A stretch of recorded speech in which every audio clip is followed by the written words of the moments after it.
na segunda carta de Paulo aos Coríntios, capítulo 4, versículo 16. Eu comecei para o pessoal da Rede TV, da Rede foi no culto anterior.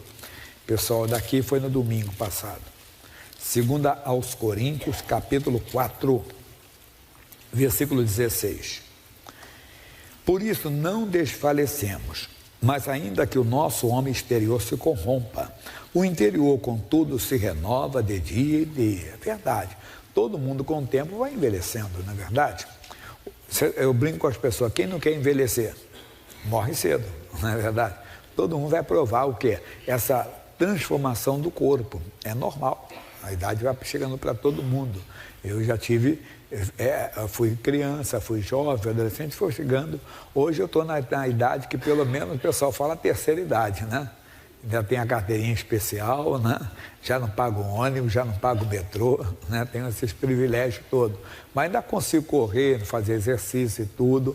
Agora, esse é um homem natural, quer dizer, eu tenho que fortalecer o meu corpo, exercito o meu corpo, você também. Mas o nosso homem interior, que é o nosso homem verdadeiro, o nosso espírito, ele tem que ser fortalecido cada vez mais. Quer dizer, se o outro vai cansar com o tempo, se o outro vai sofrer as consequências do tempo, o interior, cada dia, deve ser mais robusto. Não tem esse negócio que ficou velhinho, não sei o quê. Não, não. Como é que eu consigo isso? Aprenda uma coisa que é importante, oração, que eu falei agora. Nós já estudamos aqui o profeta Daniel. Vamos ver, Daniel, capítulo 6, versículo 10. Já estudamos aqui várias vezes. 6, 10.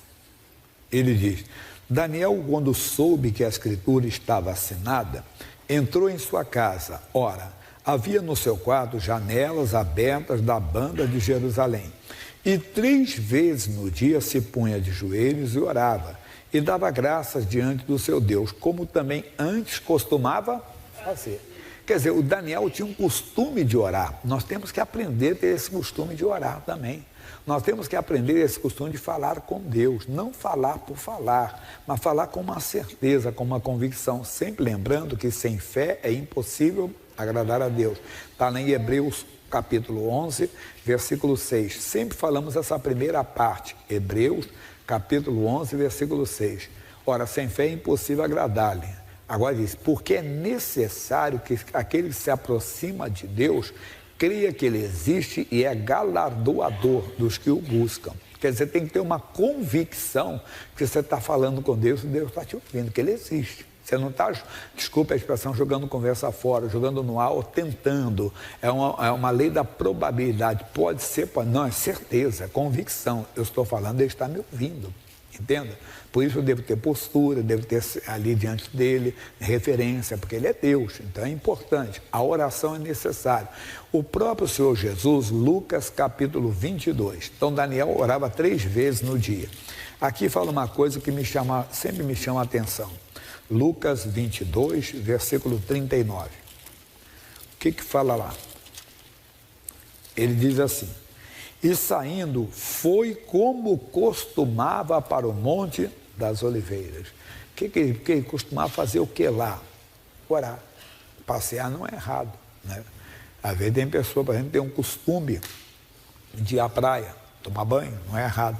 Mas tem gente que tem costume de ir à praia para orar, você sabia disso? O pessoal que mora perto do litoral, aí vai à noite, vai andando, não é verdade? Tem gente que tem o costume de ir para o alto do monte, vai lá para orar. Tudo. Claro que hoje nós estamos em uma outra dispensação, temos que vigiar bastante tudo, mas tem gente que tem o costume de orar dentro do seu quarto. Eu lembro, eu fui no enterro do missionário Davi Miranda, da igreja Deus é Amor, né? E a esposa dele deu um testemunho. Quantas vezes ela acordou de madrugada e tinha o costume de abrir a janela, olhar lá e falar, né? Meditando, falando com Deus. Quer dizer, cada um tem um costume. Você tem que aprender o teu costume de orar, irmão. Não orar só quando a corda está no pescoço. Orar quando o bolso está vazio, quando a barriga está roncando ou quando estamos doentes. Não, aprenda a orar. Aprenda a ter esse costume, isso vai fazer muito bem para você essa oração. Aí, aqui eu vou fazer uma leitura rápida, que não é assunto para tanto hoje. Ele assim, e quando chegou àquele lugar, disse-lhes, orai para que não entreis em tentação. Nós não temos que esperar chegar à tentação. Nós não podemos esperar chegar a uma luta para orar. Nós devemos estar em oração. E quando a luta surge, quando a luta aparece, entenda bem, nós estamos de pé. Aí Jesus orou ao Pai, porque não esquecemos que ele era Deus, estava como homem. Como homem, ele tinha que passar por uma situação agora tremenda. Aí o que ele fez?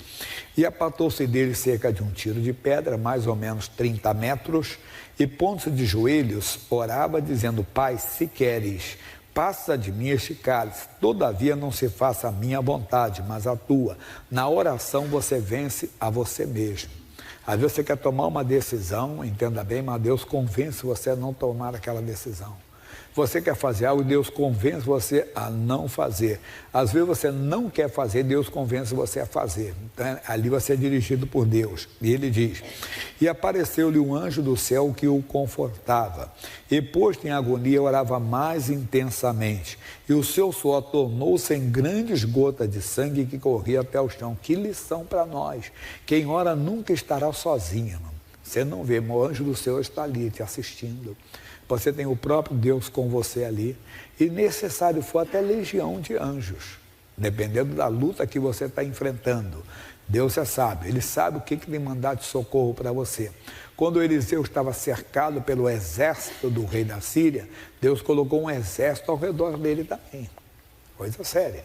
Quando Daniel orou, entenda bem, e que a resposta não vinha, parece que demora a chegar, houve uma oposição satânica. O que Deus mandou? Foi lá Miguel, um dos primeiros príncipes, foi ajudar Gabriel, quer dizer, um anjo ajudando a outra. Isso é uma batalha espiritual, um assunto para outro dia, mais profundo, que no outro dia nós entramos nele. Bem, e levantando-se da oração, aqui que é o bonito. Toda pessoa que ora é a pessoa que se levanta. Ela pode estar enfrentando um momento difícil, uma adversidade muito grande na saúde, com o filho, com uma filha, com o marido, com a esposa, mas ela se levanta com a convicção da vitória, se levanta com a convicção da bênção, se levanta com a convicção de que Deus está no controle. Então, mesmo que ele não tenha ainda a vitória nas mãos, mas ele sabe que Deus já está agindo. Assim foi o rei Josafá. Quando ele foi orar a Deus, e a Bíblia diz que ele se colocou de pé, orou, buscou o Senhor. Aí o que aconteceu? Quando ele teve certeza que Deus está na batalha, ele começou a mandar o povo louvar a Deus. Isso eu vou falar mais na frente.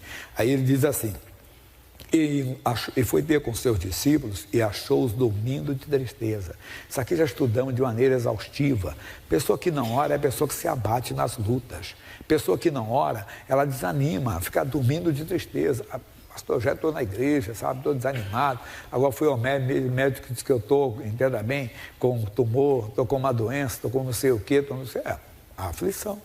Mas quando você está com Deus, você está de pé e diz, não, Deus está comigo, vai mudar essa história. O caso é que a pessoa não ora. Ela só ora depois que aparece o problema. Ela ora quando aparece a dificuldade. Não, você tem que aprender a estar em oração. Veja que coisa bonita que vai dizer agora. Ele disse, porque está dormindo, levantai-vos e orai para que não entreis em tentação. Como você já ouviu isso aqui, a diferença dos versículos 40 e 46. O 40 ele diz, orai para que não entreis em tentação. 46, levantai-vos e orai. Qual é a nossa lição? Quando vem a luta, você tem que estar já de pé. Você não tem que se levantar na oração, você já tem que estar de pé. De pé é a posição espiritual, quer dizer, você não se abate, você não se encurva diante do inimigo, mesmo estando numa situação difícil, mesmo estando numa situação, entenda bem, aparentemente irreversível. Não, ele é Deus. As pessoas não entendem isso. Essa é a diferença daquele que serve a Deus, aquele que não serve. Sem mudar, mas pegando como uma analogia aqui, como uma comparação, essa é a diferença de quem ora e quem não ora, irmão. Quando vem a luta, a pessoa então se abate. A pessoa, mas eu estou na igreja, mas você não está em comunhão. Não aquela oração, aquela reza, não, aquela comunhão com Deus mesmo, aquele prazer de falar com Deus, aquele prazer de estar com o Senhor, você não se abate, você não se deprime de maneira alguma. Claro que eu tenho uma série, eu vou dar nos outros cursos também, vou adiantar só para você essa parte aqui, que eu vou falar agora, que eu não vou dar explicação muito. Aí nós vimos o caso da oração, nós temos que aprender também a louvar a Deus. Aí aqui eu só passo o resumo, que fica para os outros cultos, que eu tenho outra mensagem para hoje. Deus tem nos abençoado, irmão. Abra o livro que Deus vai falar contigo. Pega um caderninho, começa a anotar a mensagem que Deus vai te dar. Você vai se surpreender a comunhão que você vai ter com Deus. Depois, agora nem isso é testemunho da ressurreição de um morto, pode, que agora eu estou ouvindo a palavra, senão você vai tirar a bênção dele. O Zé de Jesus perguntou o testemunho, não perguntou? Então, mas é que eu entrei, que ele não tinha... É que ele não ia nem pegar testemunho hoje, é que ele nem viu, o rapaz demorou de botar a chamada, o pastor vai entrar. Depois, outro dia só dá, se não der hoje, só dá outro dia, tá bom? Mas deixa eu ficar aqui, viu como é que já perdemos aqui um tempinho? A revelação é muito séria, irmão, de palavra. Na hora que o pastor estiver pregando, não fica zangado, que ela é de casa, eu posso falar com ela aqui. Quando o pastor estiver pregando, procure não tirar a atenção do pregador, que eu vou passar para você, é importante. Então, vou dar só um resumo. O louvor, além da oração, aprende a louvar a Deus, quer dizer, exaltar o Senhor. Lembra do Salmo 119, versículo 164. Vamos lá, pessoal? O que diz lá? Diz, 7 vezes no dia te louvo pelo juízo da tua justiça. Já ouviu bastante isso aqui. No Salmo 34, o que Davi disse lá, pessoal? Louvarei ao Senhor em todo o tempo. Quer dizer, sempre aprenda a estar cantando, louvando, exaltando o Senhor. Não é apenas aleluia, glória a Deus, não. Exaltar o Senhor é principalmente quando vem a adversidade. Não, Deus é maior. Maior é Deus. Se Deus é por nós, quem será contra nós? Posso todas as coisas naquele que me fortalece, posso enfrentar esse perigo, posso enfrentar esse mal, porque Deus está comigo, quer dizer, é verdade. Imagine só, você é um lutador, entende? Vai lutar contra o campeão, mas se você está fortalecido, né? Você vai lá e enfrenta ele, não, ele pode ser, um dia ele vai perder a coroa dele, vai perder o cinturão, pode ser que perda para aquele lutador que se preparou para aquilo, mas você não se prepara. Então, nós temos que nos preparar e quando enfrentar qualquer adversário, você vai dizer, eu posso porque Deus está comigo. Você não tem que buscar. Isso aí é dos homens, aí sim, lá na hora ele desafia, faz o desafio ao campeão para ir para o ringue com ele, né? Lá para lutar, mas na vida espiritual não. Mas se aparecer, você derruba qualquer inimigo, porque você pode, porque ele te fortalece. Então, vimos a oração e vimos o louvor. Agora, o mais importante, esse que eu vou passar para você agora, o quê? Jó capítulo 4, versículo 4. Tive que correr do louvor aí, porque senão não dá tudo, mas no próximo culto eu falo mais um pouquinho do louvor. Jó antes de Salmos, Jó capítulo 4, versículo 4. 4:4. Diz assim, as tuas palavras levantaram os que tropeçavam, e os joelhos desfalecendo fortificaste. O que é isso, pastor Jaime? Aprenda a ler a palavra, não apenas ler, recitar. Recitar quer dizer, falar para você mesmo. Isso vai fazer bem. Aprenda isso. Ore, louve a Deus, mas leia a Bíblia. Ela vai fortalecer você. Disse aqui que fortaleceu aqueles que estavam tropeçando, que aqueles que estavam caindo, não vão tropeçar mais. Tem gente que tropeça moralmente, por favor, não estou falando alusão a ninguém. Tem sempre uma historinha para contar, não tinha que ter história nenhuma, irmão. A Bíblia diz, seja santo em toda a sua maneira de viver, irmão. Em todo o tempo sejam alvo as suas vestes e nunca falte óleo, quer dizer, nunca falte comunhão com Deus. Se faltar comunhão, as suas vestes não serão limpas. O diabo vai te sujar com maus pensamentos, entenda bem, com tropeço moral, com tropeço assim, de emoção também, quer dizer, você está sempre brigando com os outros, discutindo com os outros, isso acontece comigo, com você.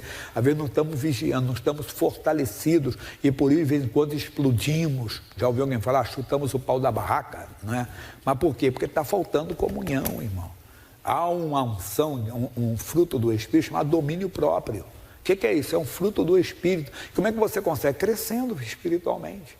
Então, ore, louve a Deus, mas leia a Bíblia. Não esqueça disso, é muito importante. O que Paulo disse lá aos Efésios 6:10, o que ele diz lá?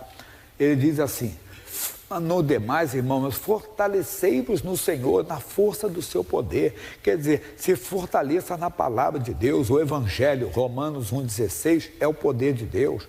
Se fortaleça ali. Esse versículo de Jó me chamou muita atenção, como é bonito ele, como é lindo, e você deve praticá-lo. Mais um para nos fortalecer, Salmo 119, versículo 28. Eu estou pedindo versículos que talvez eu nunca citei, eu quero citar para vocês. Quer dizer, versículos que eu nunca citei, eu quero trazer aqui. Porque a Bíblia está cheia. Claro que tem aquelas mensagens que sempre falam profundamente. Aí ele diz, a minha alma consome-se de tristeza. Às vezes estamos assim, a coisa entristeceu. Um aborrecimento com o filho, com uma filha, com o marido, com a esposa, às vezes na igreja, às vezes no trabalho, né? E às vezes com a sociedade, né? Com as coisas que acontecem. Mas ele diz o que para nós aqui? Fortalece-me segundo o quê? A tua palavra. Então, é importante, ore, louve a Deus, entenda bem, e se fortaleça com a palavra. Aí vai ficar para depois mais, e sempre santo, que aí eu já dei, o versículo já citei. Sempre mantendo suas vestes limpas, que é Eclesiastes 9:8. Que é sempre se mantendo em santidade. Porque senão não vale nada, você não está vendo Deus. E santidade não é um instituto misterioso, não. Santidade é viver de acordo com a palavra. Sempre sejam alvo as suas vestes. E nunca falte o óleo, a comunhão com Deus, o óleo do Espírito Santo na sua vida. Quer dizer, o brilho de Deus em você. Todo mundo notará que você é chamado pelo nome do Senhor. Amém? Jeremias capítulo 51. É que eu falei, eu quero versículos um pouco diferentes, né? Versículo 18. Mas já dei essa palavra aqui com outros versículos. Jeremias, capítulo 51, versículo 18. Deixa eu pegar aqui que eu vou chegar lá. Cheguei. Quase chegando. Cheguei agora. 18. Diz assim. Vaidade são e obra de enganos. No tempo que eu as visitar, perecerão. O tempo da visitação. Irmão, cuidado. É mais ou menos como aquela pessoa, por favor, não estou fazendo alusão a ninguém, muito menos a políticos, tá? É no geral que eu estou falando, tá? A pessoa vive uma vida de aparência, de boa, de honestidade e tudo. Já ouviu alguém falar até um dia que a casa cai. Está lá a polícia na porta e com provas e tudo que a pessoa fazia a coisa errada. Que adiantou, irmão? Vai ser descoberto um dia. A mesma coisa, entenda bem, é no mundo espiritual. A Bíblia diz, louco, se hoje te pedirem a tua alma, eu, pregador do Evangelho, mas sou um adúltero, entenda bem, sou um prostituto, ninguém sabe, eu ponho uns bigodinhos aqui, o pessoal hoje tem essas técnicas, né? Põe um óculosinho lá de coisa, uma peruca, e vou aí para, como diz o outro, para gandaia aí, para bagunça. Ninguém está vendo, louco. Mas vamos falar uma coisa mais diferente, dinheiro. Digno é o obreiro do seu salário. Você existe, aprebenta. Mas não estou contente, eu tenho que pagar algo mais. Ninguém vê, eu sou responsável. Louco, se eu te pedirem a tua alma. E outras coisas que poderíamos te falar mais, mas aí cada um tem que ver. O que é isso? O dia da visitação não é como o dos homens. O dia da visitação é a oportunidade que Deus dá. Eu citei aqui 2º livro de Reis, capítulo 20. Dia da visitação dele, ele não entendeu. 2º livro de Reis, aliás, quem está lendo essa semana, a série de mensagens que o missionário está dando, não sei se você acompanha.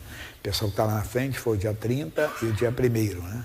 Ele fala da mulher no tanque, lá no tanque de Jacó, né? Poço de Jacó, no Poço de Jacó.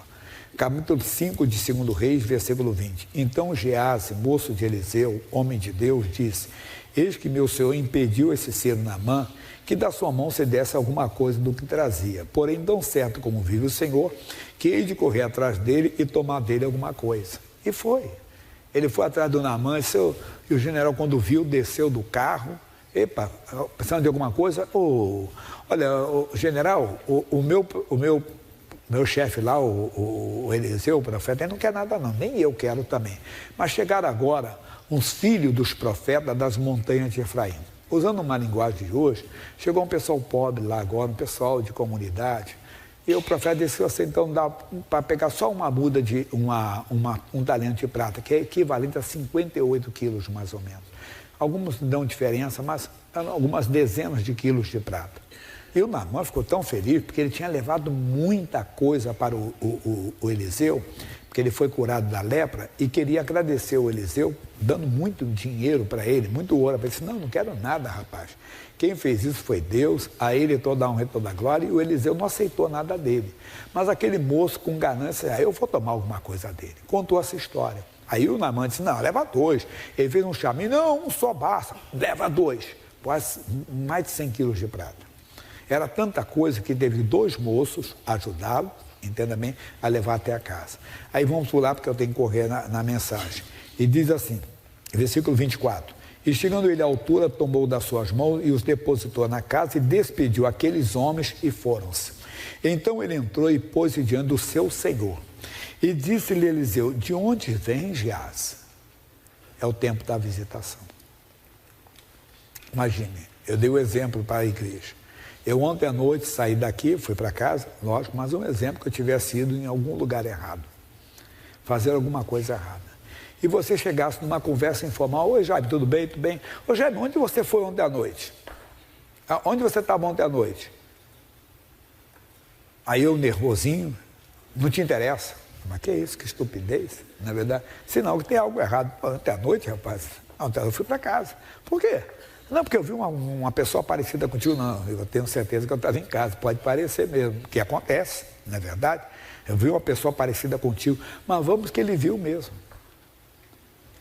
Eu, todo nervosinho, não, rapaz, não sou eu não, estava em casa, não sei o quê, estava em casa. Eu perdi o tempo da minha visitação. Aquilo ali é Deus permitindo você de colocar a casa em ordem. É permitindo você de se acertar, entenda bem, acertar aquele erro que você comete. Tem gente que não entende isso. Ele poderia dizer, profeta, acabei de fazer uma loucura. Tem ali 2 sacos ali, estão cheios de pratas que eu peguei dele, mas não fez. Ele não pegou o tempo da sua visitação. Nós temos que entender o tempo da nossa visitação. Davi entendeu. Quando Natã fala para ele, entenda bem, rei, havia um homem muito rico, tinha muitas ovelhas, muitos animais. O outro tinha um animalzinho só, era tão de estimação que dormia na cama com ele e com os filhos. Veio o viajante na casa do homem rico, o homem rico foi na casa do vizinho que só tinha um animal, pegou esse animalzinho e lá preparou, assou, e o Davi nem pensou, esse homem é digno de morte. Rei, esse homem é você. Sendo você rei de Israel, você poderia ter isso, porque você foi justamente na mulher de Urias. E o Davi não desculpou-se não. Ele aceitou o tempo da visitação. Ele escreveu o Salmo 51, se humilhou diante de Deus e diante da sua nação, diante da nação de Israel, porque toda a nação de Israel ficou sabendo o que o rei tinha feito. Ele registrou aquilo ali, entenda bem, publicou para todos, não escondeu nada, não ficou nada escondido, e por isso ele foi justificado. Nós não devemos errar, mas temos que aceitar o tempo da nossa visitação. Ela aceitou. João capítulo 4, versículo 16.